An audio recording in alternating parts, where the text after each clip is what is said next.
Alright, so if you want to spray paint something flat dark earth and don't feel like paying 50-60 bucks for Cerakote or doing it yourself, going through all the problems, maybe you don't have a sandblaster or something, just scuff up and spray down with brake clean whatever you're going to paint. And I got this Rust-Oleum camouflage. It's pretty close, it's here it is right there. It's pretty close to flat dark earth, but it's more like a coyote tan.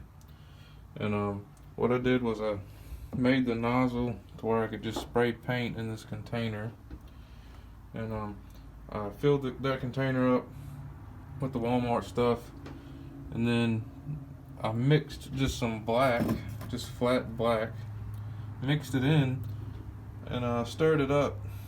Black spray paint, that is, of course. Stirred it up until I got what I thought to be Magpul flat dark earth. You can see here's what you buy at Walmart, and then after you mix the black into it, that's what you're left with, which is very, very close to Magpul flat dark earth. You just kind of got to play with it. And then I sprayed it with this Harbor Freight gun. For whoever cares, I think it's got a 1.4 nozzle at 27 psi. But you just got to mess around with all that stuff, and you might get decent results.